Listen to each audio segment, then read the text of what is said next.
लोग आएंगे, लोग जाएंगे, दिल टूटेंगे, दिल जुड़ेंगे, दुनिया कुछ कहेगी, दुनिया शांत रहेगी, भाड़ में जाए दुनिया। 60 दिन बचे हैं नीट के लिए, और इस समय आप जब तक इसको ऐसे देखोगे कि मेरे पास 60 दिन बचे हैं, तब तक आपको बहुत ज्यादा समय लगेगा।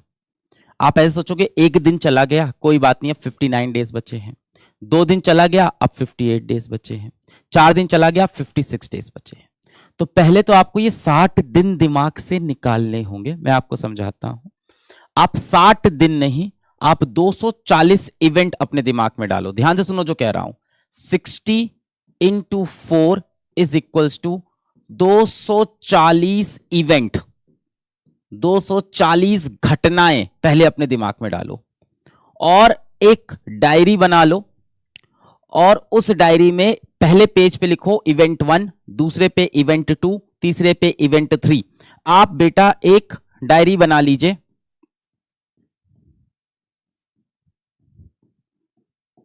ठीक है। ये आपकी आखिरी डायरी होगी इस साल की, जिसपे आप अपना सब पूरा लेखा जोखा लिखने वाले हो। और इस डायरी में आप लिखोगे 240 इवेंट्स, 240 इवेंट्स। पेज नंबर 1 पे event 1, page number 2 event 2, page number 3 event 3, इस तरह से 240 इवेंट। ध्यान से सुनो, 60 दिन नहीं बचे हैं, क्या बचे हैं? 240 इवेंट बचे हैं। मैं ऐसा क्यों बोल रहा हूं? जब आप कहते हो ना मेरे पास एक दिन बचा है, तो आप सोचते हो सुबह पढ़ाई करना शुरू करेंगे, फिर सोचते हो यार दोपहर 12 बजे से कर लेते हैं, 12 बजे सोचते हो अच्छा यार थोड़ी देर रुक जाते हैं, खाना खा के 2 बजे से आराम से बैठ के पढ़ेंगे। खाना खा के चावल का पहाड़ खा के बढ़िया नींद आ जाती, सो गए। ऐशो आराम, जिंदगी में तो बहुत पैसा है ना तुम्हारे, सब तो बढ़िया है। अब शाम को 6 बजे से अच्छे से पढ़ाई करेंगे, यानी सुबह से शाम के 6 बज गए, पर आपको अभी भी लग रहा है कि आपका दिन बचा हुआ है। आपको अभी भी नहीं लगा कि आज का दिन खराब हो गया है, जबकि आपने आधे से ज्यादा दिन खराब कर दिया है। इसीलिए डे वाइज नहीं गिनेंगे, इवेंट। अब इवेंट क्या है, ध्यान से सुनो। आप सुबह उठते हो, यू वेक अप कितने बजे? मैं आपको अच्छा सोने का समय भी दूंगा। मान लेते हैं आप सुबह उठते हो 8 बजे। देखिए नींद जरूरी है, सोइए अच्छे से, बढ़िया सोएंगे, दिमाग अच्छा चलेगा, सब चीज अच्छे से याद रहेगी, कैलकुलेशन आसान होगी, मेमोराइज करने में, रिवीजन सब बढ़िया। 8 बजे आप सुबह उठते हो, और मान लेते हैं कि आप सोते हो, मैं मान लेता हूं 12 बजे आप सो जाते हो, रात 12 बजे आप सो जाते हो।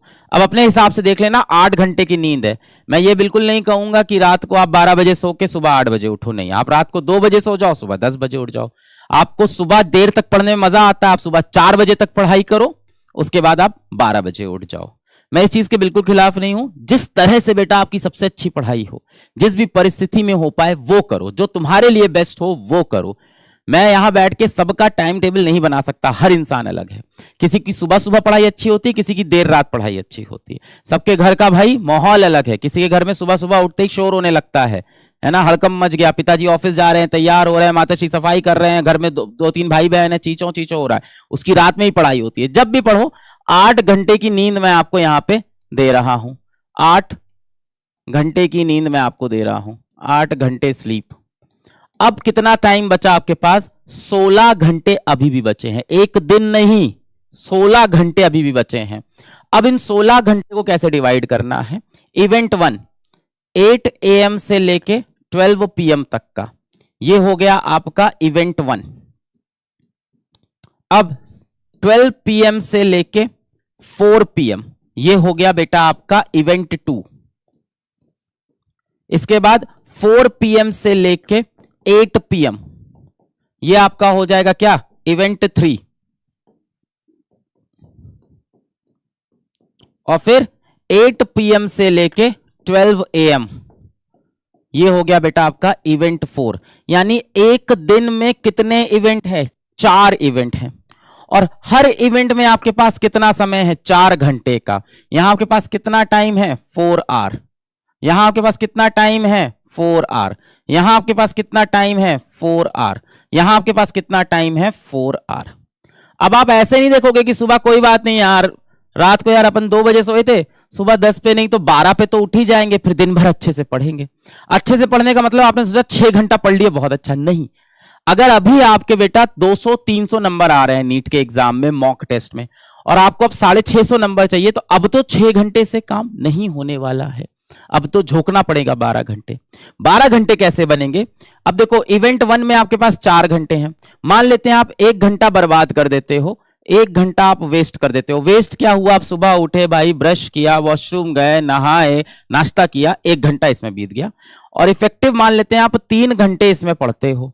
सेम कहानी यहां पे होती है, सेम कहानी यहां पे होती है, सेम कहानी अलग अलग इवेंट में अलग अलग होगा। दोपहर में भाई खाना खाना है, इस टाइम ऐसा हो गया भाई थोड़ा वॉक वॉक करके भी आना है ना, देखो आधे घंटे की वॉक भी जरूरी है, तो इसलिए समय छोड़ दिया मैंने। 3 घंटा यहां, 3 घंटा यहां, 3 घंटा यहां, कितना समय हो गया? बताओ कितना समय हो गया ये? कितना? 3 3 6 3 9 3 12। अब आप इफेक्टिव कितना घंटे पढ़ सकते हो? 12 घंटे की स्टडी हो सकती है।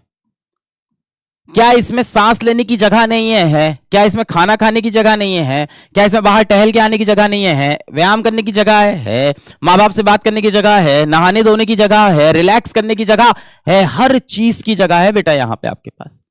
अब जब कल सुबह आप उठोगे तो आप 8 बजे या 10 बजे जब उठे तो आपने कहा कि दिन नहीं शुरू हुआ, इवेंट 1 शुरू हुआ आज का।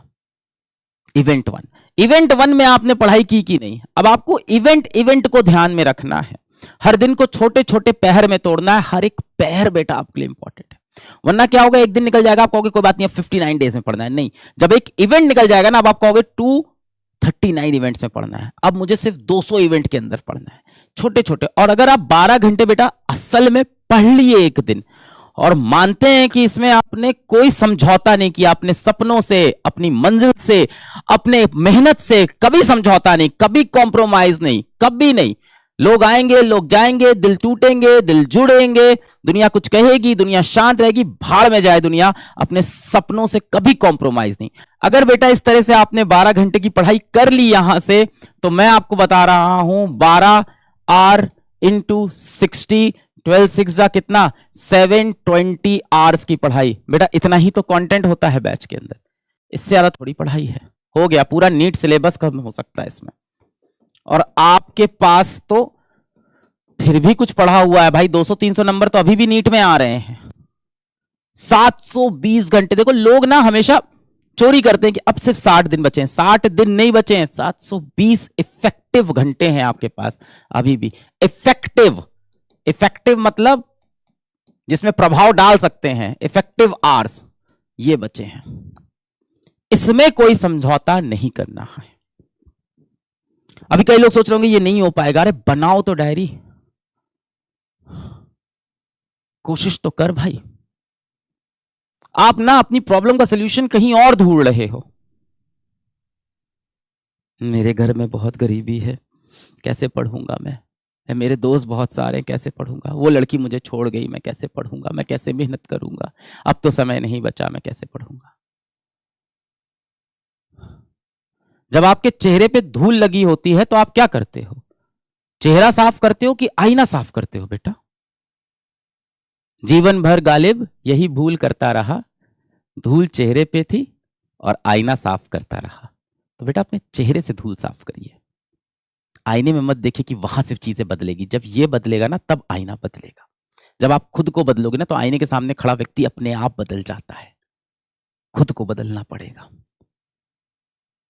यहां से हार नहीं माननी है बेटा, अभी समय बाकी है, बाकी है, मैं आपको दिखा रहा हूं।